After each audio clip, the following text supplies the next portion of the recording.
시청자 여러분 안녕하십니까? VOA 뉴스투데이 시작합니다. 북한이 유엔 군축회의에서 미국을 비난하며 핵과 미사일 실험 중단 약속을 파기할 수 있다는 뜻을 다시 밝혔습니다. 미국은 북한이 보유한 무기가 세계 안보에 여전히 위협이라며 북한의 비핵화 협상 복귀를 거듭 촉구했습니다. 첫 소식 조상진 기자가 보도합니다.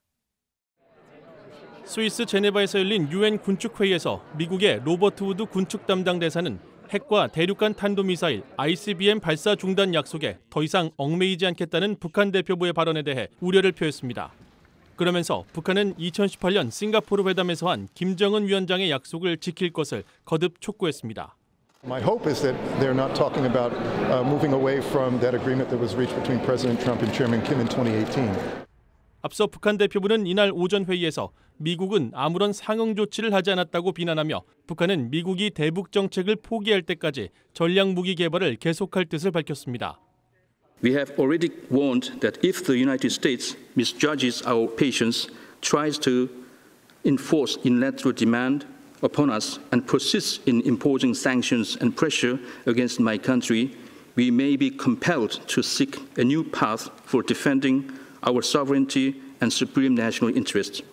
북한 측은 또 미국이 비인간적인 제재를 유지하며 북한 체제를 옥죄고 있다고 주장했습니다. 우드 대사는 이에 대해 북한의 무기는 실질적 위험이라며 대북 제재에 대한 미국의 입장을 거듭 강조했습니다. 미국은 북한이 보유한 무기 체계가 미국과 다른 나라들의 안보에 실질적 위험 요소라는 점을 매우 명확하게 밝혀왔다는 것입니다.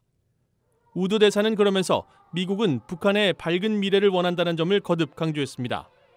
북한 측은 이에 대해 미국이 주장하는 밝은 미래와 제재 해제를 기대하지 않는다고 맞받았습니다.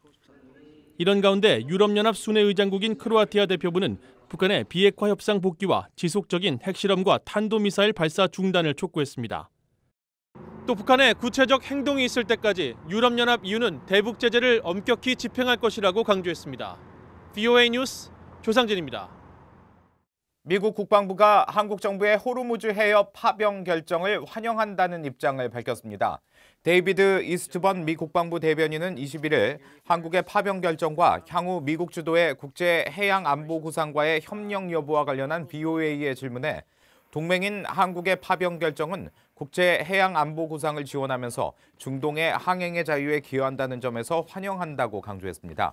앞서 한국 국방부는 21일 청해부대 파견 지역을 아덴만 일대에서 오만만과 아라비아만 일대까지 확대해 독자적으로 활동하는 호르무즈 파병 결정 계획을 발표하면서 국제해양안보구상에도 연락장교 2명을 파견할 것이라고 밝혔습니다. 북아프리카의 튀니지가 자국 내 북한 국적의 노동자가 한 명도 없다고 유엔 안보리에 보고했습니다. 튀니지는 21일 유엔 안보리 홈페이지에 공개된 중간 이행 보고서를 통해 이같이 밝히며 지난 2017년 9월 이후 북한과 경제 분야의 협력 사항이 없다고 강조했습니다. 특히 튀니지 군 당국은 튀니지 영해에서 북한 국기를 달고 운항하거나 북한이 운영하는 선박의 환적 등에 대한 지속적인 감시 활동을 이어가고 있다면서 이른바 블랙리스트에 오른 선박의 활동은 더욱 예의주시하고 있다고 덧붙였습니다. 튀니지의 이번 이행보고서 제출로 북한 노동자 송환과 관련해 안보리에 보고서를 제출한 나라는 모두 52개 국가가 됐습니다. 미국 의회 조사국이 최근 보고서에서 대북 제재 위반 혐의로 러시아 개인과 기업들에 부과된 제재 사례를 상세히 다뤘습니다. 또 이런 제재는 러시아의 북한 지원을 중단하기 위한 목적이라고 강조했습니다. 김칸희 기자의 보도입니다.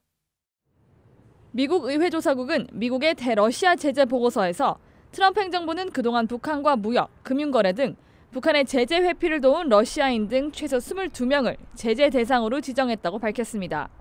북한의 검증된 비핵화까지 대북 제재 해제를 금지하는 법률과 유엔 안보리 결의 이행을 위해 트럼프 행정부는 제재 대상 북한인과 거래나 지원을 한 개인과 기관에 제재를 가했다고 설명했습니다. 그러면서 2017년에는 행정명령에 따라 북한의 대량 살상무기 프로그램을 지원한 북한 업체에 자재를 공급한 혐의로 러시아인 2명과 기관 2곳을 비롯해 북한과 불법적으로 석유를 거래한 러시아 회사와 개인 등 7곳을 제재 대상에 올렸다고 밝혔습니다. 2018년에는 불법 선박 환적을 통해 북한에 정제유를 공급한 선박회사 2곳과 선박 6척, IT정보통신업 종사 북한 노동자들의 해외 수출을 도왔던 러시아 유령 회사도 제재를 가했다고 밝혔습니다. 또 지난해 6월에는 북한의 금융 서비스를 제공한 혐의로 러시아 기관을 제재 대상에 추가했다고 보고서는 설명했습니다. 러시아는 중국과 함께 북한의 핵 미사일 시험 중단과 일부 핵시설 폐기에 대한 상응 조치로 대북 제재 완화를 줄곧 주장해 왔습니다. UN agencies have difficulties working in North Korea because of these secondary sanctions that were imposed and because of the interpretations of the UN Security Councils that were imposed. 러시아와 중국은 특히 지난달에는 유엔 안보리에 대북 제재 완화 요구 결의안까지 제출하기도 했습니다.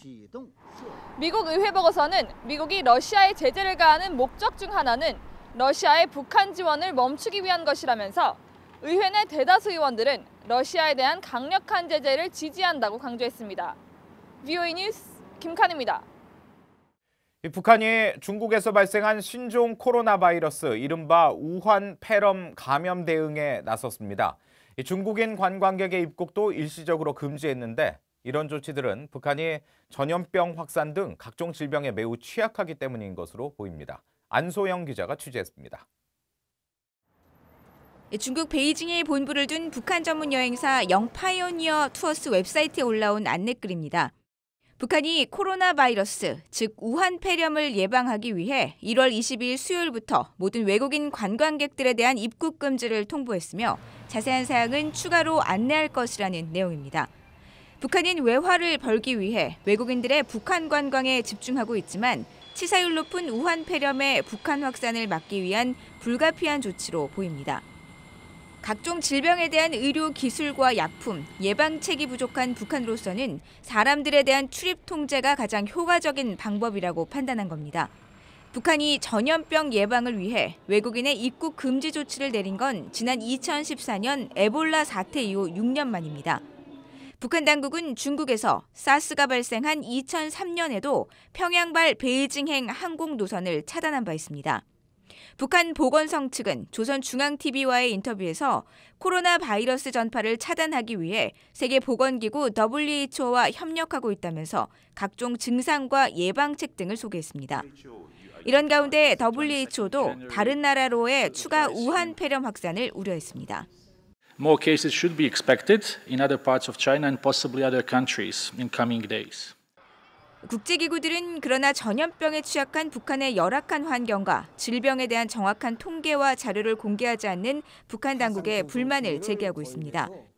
앞서 지난 여름 세계동물보건기구 OIE는 아프리카 돼지열병 확산을 막기 위해 한국과 북한의 방역 공조가 시급하다며 북한 당국에 관련 정보를 요구했지만 북한은 묵묵부답으로 일관했습니다.